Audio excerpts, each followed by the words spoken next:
You know why the 10th hour is so significant?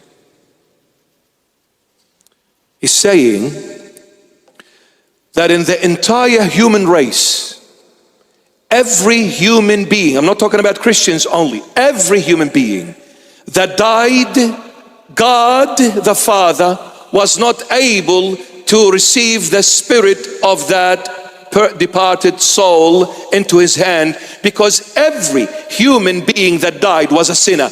And as a sinner, you had to go to Sheol. You go and you'll end up in hell. You cannot make it to God because you're a sinner. The only spirit that was placed in the hand of the Father was the spirit of Jesus, the man, not the Son of God. The Son of God is God, but the Son of Man, he had also, like us, human spirit, human soul, and human body.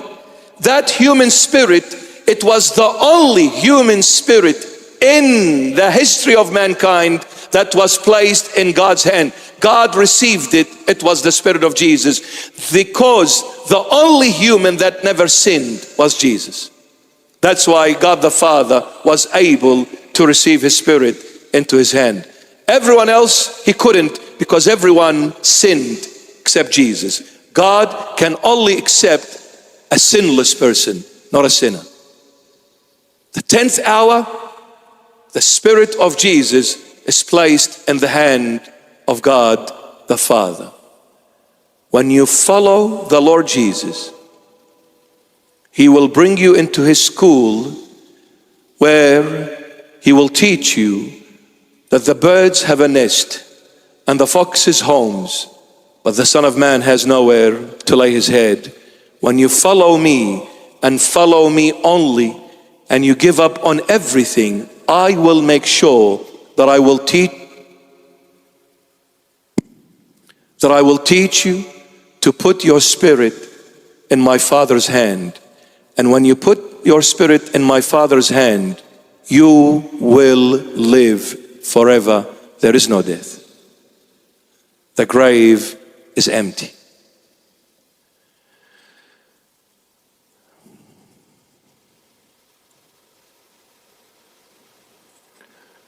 What does it benefit a man if he gains the whole world and loses himself at the end? But blessed are you if you lose your spirit, your soul for my sake. You will find it in the end. People chased the world and gained everything. And I don't believe there was any human being in the history of mankind that came anywhere near as close as King Solomon in all of his glories. As far as having women, he had 300 wives, 700 girlfriends. Some from Iran, and some from Pakistan, and some from Israel, and some from everywhere. You cannot manage one wife. Good luck managing 300. And on top of that, 700 girlfriends. What a man. He did it. As far as richness is concerned, the Holy Bible says that he had so much wealth, gold. He saw gold as if it was dirt to him. He had so much wealth, it was like dirt. So much wealth. And as far as authority is concerned, king, the ultimate authority on earth. The highest rank in the human race is a king, and the lowest rank is a slave. He held highest rank, king. As far as health, number one. And as far as wealth, number one. And as far as authority, number one. And as far as wisdom, he received it from God himself, no one else. Now when you have these four combinations, you can do anything and everything you wish to do under the sun. No one can stop you. Health, wealth, authority, wisdom. Nothing stops you. Sky is the limit. At the end of his life, where he says, everything my eyes wanted to see, I never stopped them. And everything my heart desired to have, I gave it. But at the end, I'll say to all of you, none of you experienced life like me. None of you had the pleasure of life like me. None of you held the authority of life like me. None of you had the wisdom of life like me. But I'll say to you, I've tried everything under the sun. I've lived everything under the sun. I've gained everything under the sun. And I've done everything under the sun. And I'll say to you, at the end of my long life, everything was vanity, emptiness of all emptiness. Because when you do it outside of God, you have achieved zilch, zero, nothing. I chased myself, I ended up being myself, and myself is just one big fake God that never exists. So I decided to follow Jesus. I gave up on my pleasures. I gave up on my so-called friends. I gave up on my way of living. I gave up on my worldly glories. I gave up on my looks.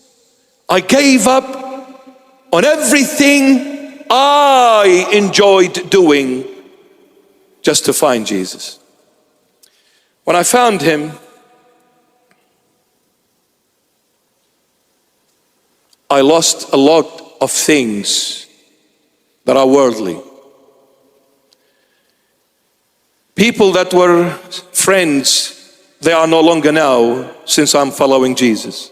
They don't want to associate with me. They are ashamed of being with me, because when I talk, they say something definitely has gone wrong with your head. You don't make sense. Wake up. What do you mean you want to pray? What do you mean you want to go to church? Are you sick? Something, have you been electrocuted recently? Remember, you were the one who were pushing us to go clubbing, bro. You were the one who was pushing us to sniff that white powder, bro. You were the one who said, get the scotch on the rock and flex that old elbow, bro. You were the one that said, let's have fun with boys and girls, bro. What happened to you? Now you're saying you want to go to church, you want to pray. Are you sick? You're definitely sick. Oh, is it Jesus that made you sick? Oh, yeah. You're following someone that has nothing and that died on the cross naked. You're definitely sick.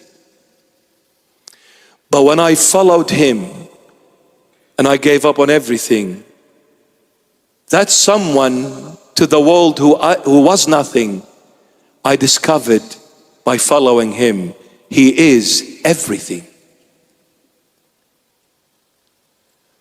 I followed Jesus, I met Christ. You follow a man first that has nothing, but he'll end up living with God that has everything.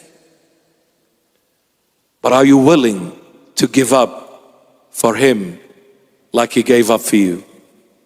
Are you willing? This is the question you need to answer.